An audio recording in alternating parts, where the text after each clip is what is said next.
નમસ્કાર મિત્રો, જય કેદારનાથ। શું ખરેખર તમારે યુટ્યુબ અને ફેસબુક ઉપર સારી રીતે કામ કરવું છે, સારી એવી અર્નિંગ એટલે કે ઇન્કમ ફેસબુક અને યુટ્યુબમાંથી કરવી છે તો આ વિડીયોને ખાસ તમે પરફેક્ટ રીતે જોજો। જે તમારી ભૂલું છે, જે પ્રોબ્લેમો છે એ હું તમને સમજાવું છું। વિડીયો તો બનાવું છું પણ કેમ બનાવવો, કેવો બનાવવો, શું ઇન્સ્ટ્રુમેન્ટના ઉપયોગ કરવા, આ કાંઈ નોલેજ નથી।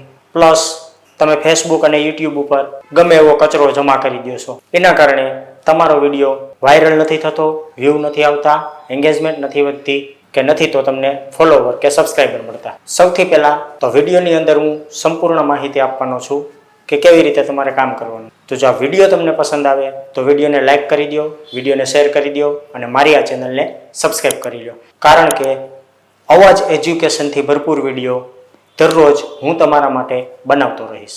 તો સૌથી પહેલાં આપણે એ વસ્તુ જાણી લઈએ કે વિડીયોને રેકોર્ડ કરવા માટે તમારી પાસે એક સારો કેમેરો હોવો જોઈએ। બધા પાસે કેમેરા નથી હોતા તો એક સારો એવો મોબાઈલ હોવો જોઈએ, પણ મોબાઈલના કેમેરાથી વિડીયો સારો એવો રેકોર્ડ થઈ શકે છે, પણ તમારો વિડીયો સારો રેકોર્ડ નથી થતો। તમે બીજાના વિડીયો જુઓ ત્યારે તમારો વિડીયો તમને બકવાસ દેખાય છે, એનું કારણ છે લાઇટિંગ। તમારા મોબાઈલ સારો છે, મોબાઈલનો કેમેરો સારો છે, પરંતુ તમે એમની અંદર લાઇટિંગનો ઉપયોગ નથી કરતા, એના કારણે તમારો વિડીયો બકવાસ રેકોર્ડ થાય છે। અત્યારે હું આ કેમેરાથી રેકોર્ડ કરું છું, કેનોનનો R6 કેમેરાથી રેકોર્ડ કરું છું, છતાં પણ મેં બંને બાજુથી લાઇટિંગ આપેલું છે। લાઇટિંગ આપવાથી જ તમારા વિડીયોની ક્વોલિટી સારી આવશે। ત્યાર પછી તમારા અવાજ માટે, વોઇસ માટે એક સારું એવું માઇક ઉપયોગ કરાય। મેં પણ અત્યારે એક સારા એવા ડિજિટેક કંપનીના માઇકનો ઉપયોગ કર્યો છે, જે અહીંયા મારા કોલરે લાગેલું છે, જે વાયરલેસ માઇક છે। તો એક માઇકનો, લાઇટિંગનો અને સારા કેમેરાનો ઉપયોગ કરશો અને કેમેરો ન હોય તો સારા મોબાઈલનો ઉપયોગ કરશો તો તમારા વિડીયોની ક્વોલિટી બેટર રહેશે, સારી રહેશે અને તમારા ઓડિયન્સને વિડીયો જોવો ગમશે, કારણ કે વિડીયો સારો છે અને વોઇસ સારો છે એટલે તમારું ઓડિયન્સ તમારા વિડીયો ઉપર ટકશે। બીજી વાત આવે છે કે તમારા ઓડિયન્સની, કે તમારા વિડીયોની કેટેગરી। તમે કેવું કરો છો, ક્યારેક વ્લોગિંગ નાખી દો છો, ક્યારેક એજ્યુકેશન નાખી દો, ક્યારેક રેસીપી નાખી દો। આવી રીતે કચરો જો તમે એક જ પ્રોફાઇલ ઉપર કે એક જ ફેસબુક ઉપર કે એક જ યુટ્યુબ ચેનલ ઉપર નાખશો તો તમારું ઓડિયન્સ તમારાથી દૂર ભાગશે। તમારા ઓડિયન્સને ખેંચવા માટે તમારે એક જ કેટેગરીનો વિડીયો બનાવવો પડશે। જો તમે વ્લોગિંગ કરો છો તો ફક્ત તમારી ઈ ચેનલ ઉપર વ્લોગિંગના જ વિડીયો નાખો। પછી તમને એમ થાય છે કે સાથે સાથે એજ્યુકેશનના વિડીયો પણ બનાવાશે તો એજ્યુકેશન માટે તમે એક અલગથી ચેનલ તૈયાર કરો, એની અંદર નાખો। મેં ખુદે પણ ઘણી બધી ચેનલો છે જેની અંદર અલગ અલગ વિડીયો નાખું છું। મારું વ્લોગિંગનો ચેનલ છે એ પણ અલગ છે, મારી એજ્યુકેશનની ચેનલ છે એ પણ અલગ છે। તો એવી રીતે અલગ અલગ બીજી ચેનલો બનાવો, એની અંદર નાખો।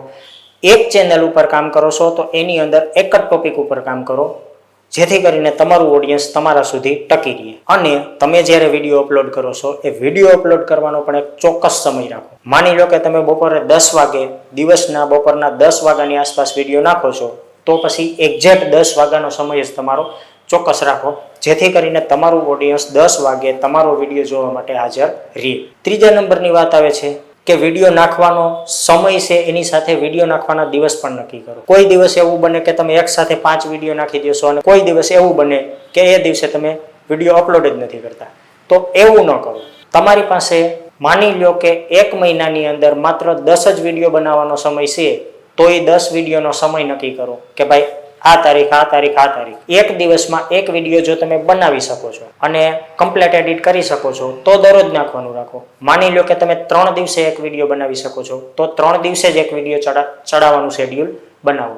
ક્યારેક તમે ફ્રી હોય ને 5 વિડીયો બનાવી નાખો તો એક જ દિવસમાં 5 ચડાવી દો, એવું નથી કરવાનું। એક ચોક્કસ સમય રાખો અને એક ચોક્કસ દિવસ રાખો કે ભાઈ 3 દિવસે મારે વિડીયો ચડાવવાનું છે તો 3 દિવસે જ ચડાવો, પછી 2 દિવસે ના ચડાવો। આવી રીતે કરશો તો પણ તમારા ઓડિયન્સને એ પરફેક્ટ માહિતી રહેશે કે ભાઈ આ ચેનલ ઉપર આ ટાઈપના વિડીયો આવે છે અને એ વિડીયો આ સમયે આવે છે, જેથી કરીને તમારું ઓડિયન્સ પણ જો તમારા વિડીયોને પસંદ આવતા હશે તો તમારું ઓડિયન્સ એ સમયે તૈયાર રહેશે અને તમારા વિડીયોને આખો વોચ કરશે, જેથી કરીને તમારી એંગેજમેન્ટ વધશે, રીચ વધશે અને એલ્ગોરિધમની અંદર પણ એ સિસ્ટમને ખબર પડશે કે આ વિડીયો લોકો વધુ પડતા જોવે છે અને જેના કારણે તમારી ચેનલ ઉપર સારામાં સારા વ્યૂ આવશે અને ગ્રો પણ થશે।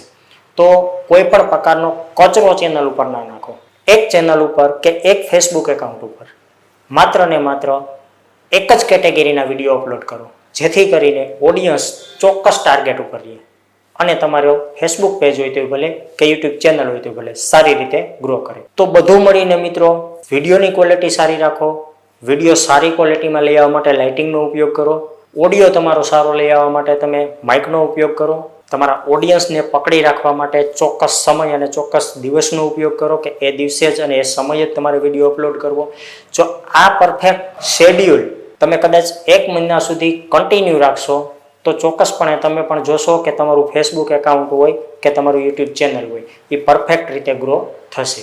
તો જો તમારે પણ એક પરફેક્ટ રીતે યુટ્યુબમાં અને ફેસબુકમાં કામ કરવું છે અને પરફેક્ટ રીતે સારી એવી એમાંથી પણ એક રોયલ્ટી ઇન્કમ મેળવવાની આશા છે તો સૌથી પહેલાં મહેનત પરફેક્ટ કરો, ચેનલની અંદર કામ પરફેક્ટ કરો, રેગ્યુલર કામ કરો, જેવી રીતે તમને અનુકૂળ આવે એવી રીતે રેગ્યુલર રીતે લાઇટિંગ, કેમેરા બધાનો ઉપયોગ કરો અને પરફેક્ટ રીતે વિડીયો બનાવી અને વિડીયોને સાચા સમય ઉપર અપલોડ કરો, જેથી કરીને તમે ચોક્કસપણે ગ્રો કરશો.